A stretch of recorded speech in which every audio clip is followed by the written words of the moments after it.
Well, James, he's a half-brother of Jesus. And James wrote a letter that is found in your Bibles. We've been teaching through it the past many months, and today we come to the very end.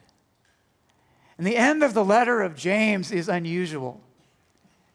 There's no blessing. There's no goodbyes. There's no shout-outs. He ends really abruptly. What was on James's mind as he closes this letter? It was something along the lines of this. That's a traffic jam. Been there? You know what caused this one? I'll show you. This did. Cow on the freeway. The good news is there were no injuries. So that people are grateful and thankful for that. There was a peaceful resolution to an utterly eventful situation. Was that bad? That's pretty bad. I should have done it this way. I should have said something else. I could have said, well, hey, that traffic jam was caused by road construction. Okay, you're still with me. Good. Okay, James, here's how he ends this letter in the Bible. He ends by reminding us cows aren't the only creatures that have a tendency to wander and get lost. So do we. Hear the end of James. This is chapter 5, verses 19 and 20. James writes, "My brothers and sisters, if one of you should wander from the truth, and someone should bring that person back, remember this: whoever turns a sinner from the error of their way will save them from death and cover over a multitude of sins." So who's James talking about here? Who is it that wanders away? Do you think these are believers who have backslidden, or do you think that these are unbelievers? Well, I think it's both, right? It's both. If you're a follower of Jesus, have you ever drifted off of his path? Maybe had a season of spiritual stagnation, where you stopped pursuing and you stopped spending time with him. Or maybe you've had a moment or moments when you did something that you knew this is clearly not the way of Jesus. Anybody? I've been there. So here's my question. If in that season of your life, when you're off the track, if you're wandering, if at that moment you get hit by a bus, and sidebar here, why is it always a bus? Let's do something a little crazy, and let's say you get hit by a 15-passenger conversion van, all right? If a follower of Jesus dies during a season of wandering or disobedience, does that mean they're going to end up in hell? I don't think so. I don't think God is in heaven going, "Hey, Jim is in. Yay. Oh, next day, Jim, man, he blew it. He's out. Oh, Jim's back in. Now he's out. Now he's in. Now he's out. Now he's..." I don't think God works that way. The language that the Bible uses is that those who receive Jesus have been adopted as his sons and his daughters. If you have a child, think about the way that this works. If you have a child that throws a major tantrum right in the middle of the store, are they still your kid? The correct answer is yes, if you're wondering about that. Or if you have a kid that makes a decision that really is hurtful to you, that you don't agree with, are they still your kid? So, yeah, still my kid. Let's say that you're at odds with one of your kids, and maybe you don't communicate with them for weeks or months or years. Are they still your kid? We say, well, yeah, still my kid. The relationship can be strained. The relationship may not be all that it could be, but we don't unadopt. My kid is my kid, even if they are wandering. I think it works the same way with God. Look at what James is teaching here. Verse 19, he says, my brothers and sisters, if one of you should wander. Notice the language there. Who are the people that are wandering? He calls them brothers. He calls them sisters. In other words, he's saying, you're wandering, but these people, he still considers them to be Christians. Well, he addresses another group in this section of his letter. Verse 20 says this, whoever turns a sinner from the error of their way will save them from death. James, remember who he's writing this letter to? He was writing this letter to a church. But he still says this. He's saying that not everyone who is in and is at a church is a follower of Jesus. Here's what that means for us today. James, he's saying, going to church does not make you a Christian. Having Christian parents does not make you a Christian. Being baptized does not make you a Christian. Being a good person does not make you a Christian. Having conservative moral values does not make you a Christian. Being a Christian is a matter of acknowledging, well, there is sin in my life. I've made mistakes. I need to be rescued. I need help. I can't pull this off on my own. So, Jesus, what you did on that cross, I need that. I accept that. That is what saves me. That is what forgives me. It's his sacrifice.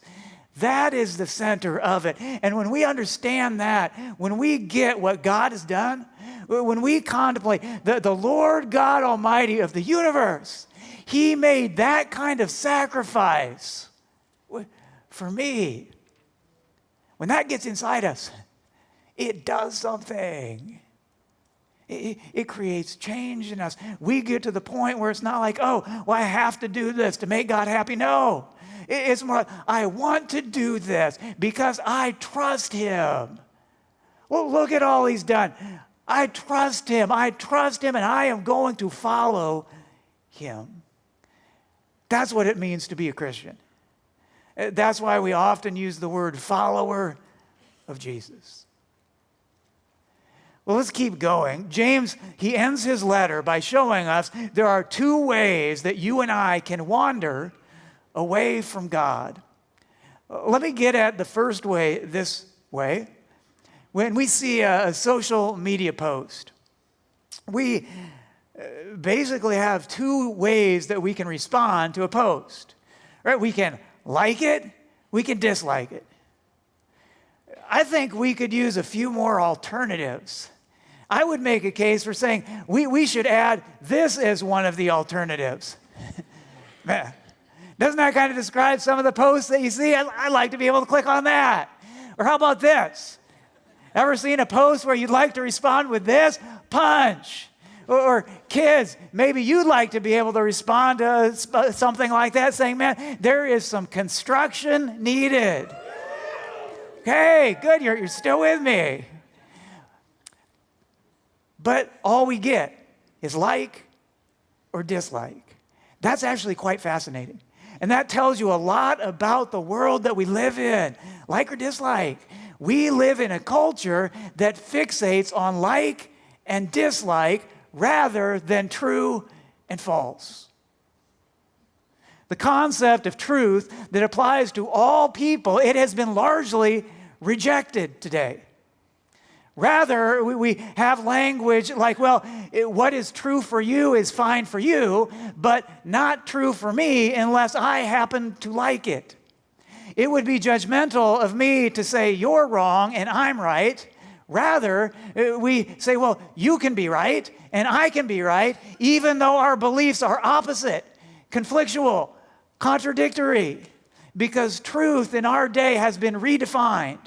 as my subjective experience or my preference or my likes, not as a universal reality that applies across the board. This contemporary view of truth, I want you to understand this contemporary view of truth, well, it is in direct conflict with the Bible. It is. It's common, it's prevalent. It is in conflict with what God teaches in the Bible. Look at this. James 5, verse 19, my brothers and sisters, if one of you should wander from the truth, not from my personal truth, not from your personal truth, the truth. James is teaching it's not just like and dislike. There really is a true and a false. There really is a right and a wrong. There really is a good and a bad truth. Truth doesn't depend on if I like it. Truth, it doesn't depend on if I feel like it. Truth, it doesn't depend on if it works for me. It depends on this. John 17:17, Jesus defined truth this way. Sanctify them by the truth. Your word is truth. Jesus defined truth. He said, you want to know truth? Truth is the word of God. Followers of Jesus don't believe that truth is based on me or on my likes or on my dislikes or on my personal feelings. Followers of Jesus believe that there is a higher authority, God. He made it. He designed it, and He tells us what's good and what's bad in the Bible. And I'll be honest with you. There are times when who I am doesn't line up with what's in here. When you or I, when we hear something or we read something in the Bible that we don't like, or maybe we don't agree with, we have a decision to make. The decision we have to make is this: who's right? God or me? I think I'd put my money on God. He's the authority. I am a follower of Jesus, which means even when I don't agree, even when I don't understand, I still trust. He leads, I follow. Well, that's the first way. Opting not to follow the truth that God reveals in the Bible, well, that's the first way that James says we can wander away from God. Well, James adds a second way, and this way is a little bit more subtle. He starts the passage with this, verse 19, my brothers and sisters, if one of you should wander from the truth. Brothers and sisters, right? The language, he's saying they're a family. They're not biologically a family, but he's saying they are relationally tight. They are relationally connected. He continues, verse 19. My brothers and sisters, if one of you should wander from the truth and someone should bring that person back, bring them back. See, the second wandering away from God is stepping away from relationship with godly people. You know, some of you are following Jesus, but you don't have friendships with other followers of Jesus. And you may think of relationships with other followers of Jesus. You might think, well, you know, that's kind of a bonus. That's something to add in or add on when life slows down and when I actually have enough time.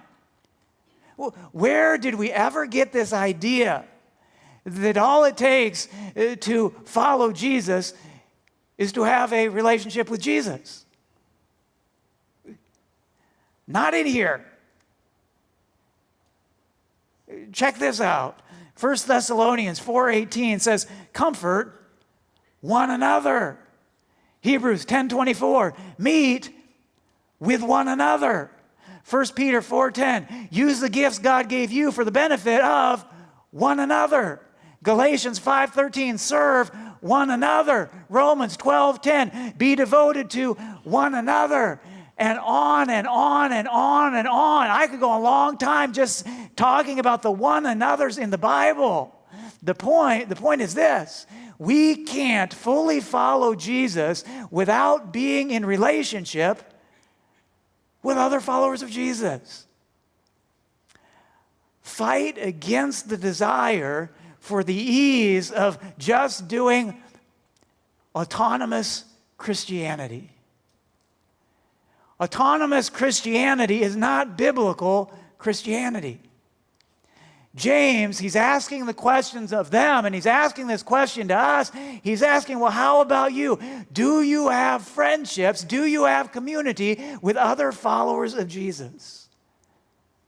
And we recognize that doesn't happen by watching a service. That's something that takes an additional step. You say, well, how? How does that happen? How do we do that? Well, I'll give you 3 really quick ways to be able to do it. Here's one: start by serving. Whole lot of serving opportunities. Serving allows the opportunity to have a task, to have something we're focused on, and to also be surrounded by other followers of Jesus, where community can be built, where relationships can begin to be established.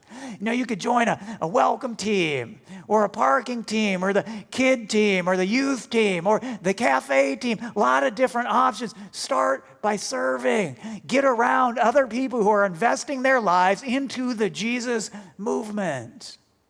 Here's a second way: get involved in a group or a class. There are literally hundreds of people at the Ridge who have developed lifelong friendships by committing consistent time with each other. There is no shortcut for that. It takes a commitment of consistent time with each other. And the third way, if you're already in a group or on a serving team, is to open up, to be real. To not pretend like I got everything all figured out and I got it all together, but rather to share fears and share challenges. If you take one of these steps, someday you will look back and you will be so glad that you did. Verse 19, my brothers and sisters, if one of you should wander from the truth, wandering away from God, how does that happen? You know, occasionally, I think wandering from God is intentional. We say or think things like, well, I don't care what God says. I'm going to do what I want to do. I'm going to do this the way that I want to do it.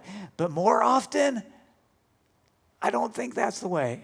More often, I think the way we end up wandering from God is more along the lines of, well, this. Uh-oh, looks like we're going to need a construction crane.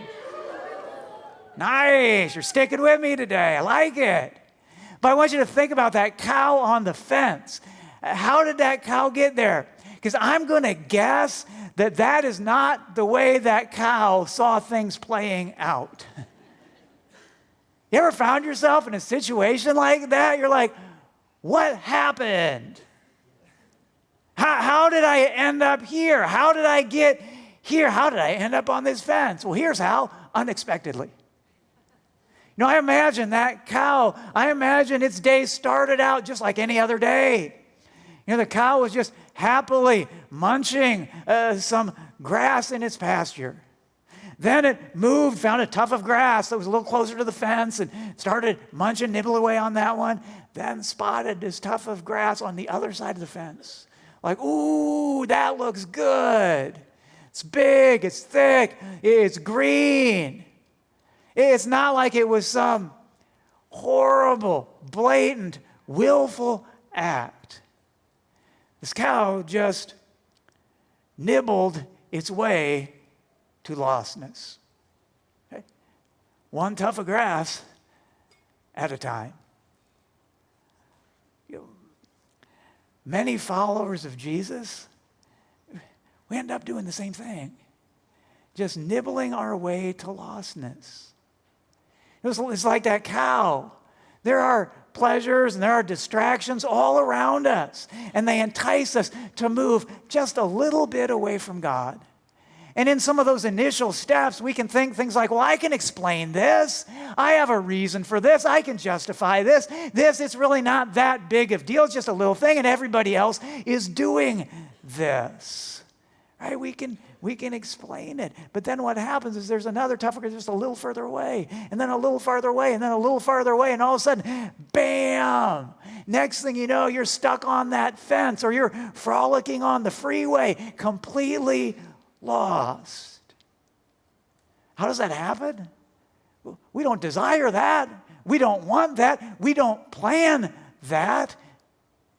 We drift. We drift one tuft of grass at a time. Does what James is talking about here, does that describe you today? Let me ask the question this way. Are you as close to God now as you have ever been? If not, then there's been some drifting. Have you drifted a little bit? Has your enthusiasm for God, has it waned? Has your commitment and your passion for Him and His ways, has it lessened? That's this. Verse 19, my brothers and sisters, if one of you should wander from the truth. Maybe as you hear this, you're like, yeah, that's me. Yeah, that describes me.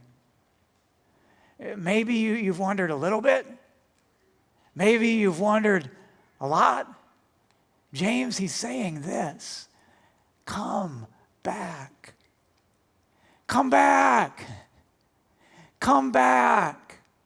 It's not too late. You haven't gone too far. You haven't done too much. Verse 20, whoever turns a sinner from the error of their way will save them from death and cover over a multitude of sins.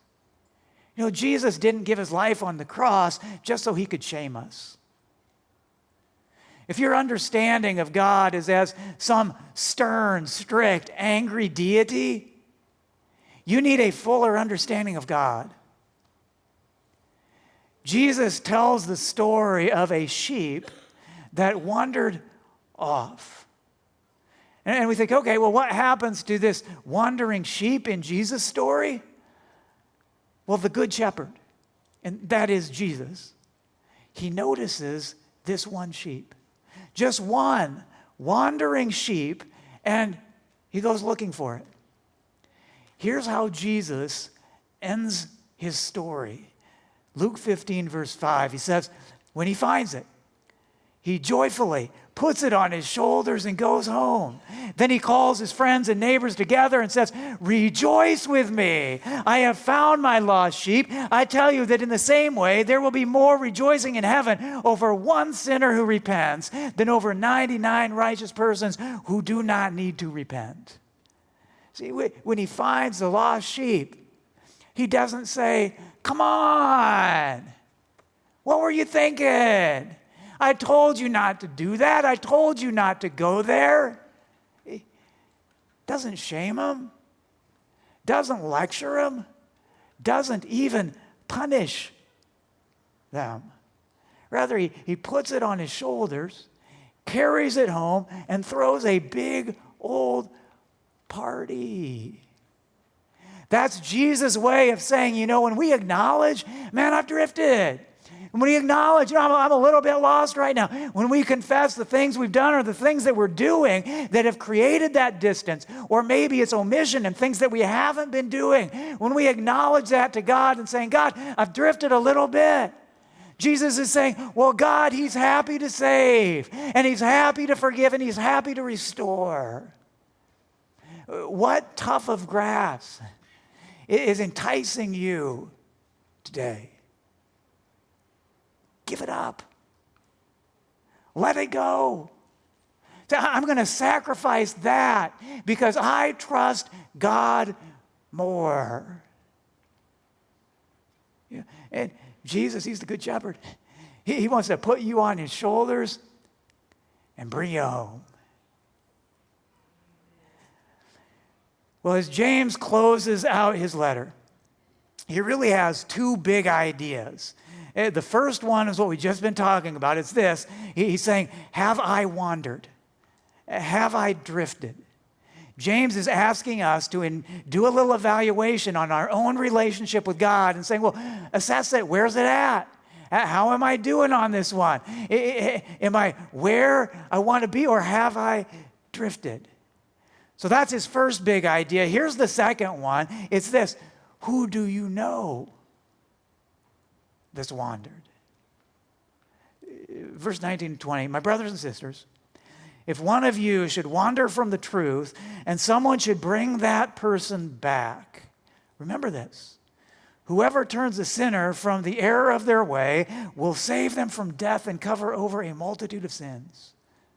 James, he's saying, well, who do you know that's wandered? He's saying we have a role in that. We have a responsibility in that. So here's what I'll encourage you to do. I'll encourage you just to think of a name or two. Get really specific in your mind. Who do you know? You'd say, yeah, that's them. They're in a place of wandering right now. Because when we do that, when we get specific, when we get a name, this passage changes. This passage is no longer theory. This passage becomes reality. This passage becomes very personal. Think about the people you know who have wandered. And what James is saying here is there a role that you can play in bringing them home? Because God often works through people. Is there anything that you can do? And I think it really depends on how close of a relationship that you have with the person. If you have a really close, frank, honest conversation, then we have a role, we have a responsibility to be able just to name that and say, hey, what's up? What's going on in your life? Why this? Why that? Maybe ask some probing questions and see where it goes. Or maybe if the relationship isn't at that level, we could, maybe approach it in a different way, saying things like, I'm just going to let them know that somebody notices. I just want to let them know that somebody cares. Maybe it's a note or a text or a call. Maybe it's an invitation. Maybe it's some kind of relational touch. But James is saying we have a part to play in this. When you see people who are wandering, we have a role. Perhaps you've been trying to do that with the people that you know, but they haven't been receptive. James, he's saying, don't give up on them. Pray for them.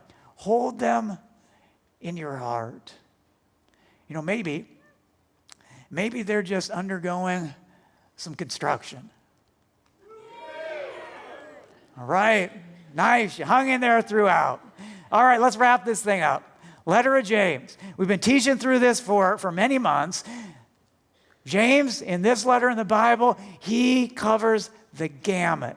There are so many different things. Faith and works, right? Suffering and perseverance, prayer and listening, worry, conflict, wisdom, wealth. Well, how, with all of those things that James has talked about, all of those things that James has covered, how is he going to end? Fascinating. Not theology, not eschatology, not Christology. He ends with this. People.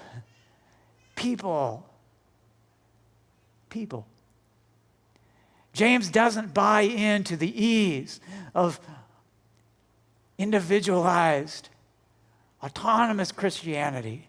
He cared about people. He built relationships with people. He invested with people. He spent time with people. We have classes, but it's not really about classes. We have events, but it's not really about events. We have a building, but it's not really about a building. Ultimately, it's about people. Developing and building relationships with people. James, the little brother of Jesus, this guy, he knew Jesus like none other. How does he end? His last words, his final piece of advice, right? How he ends his letter, what was on his heart and what was on his mind, his grand conclusion. People. Noticing people, loving people, caring about people, serving people, loving people. It was at the center of James's heart because that's what's at the center of Jesus's heart.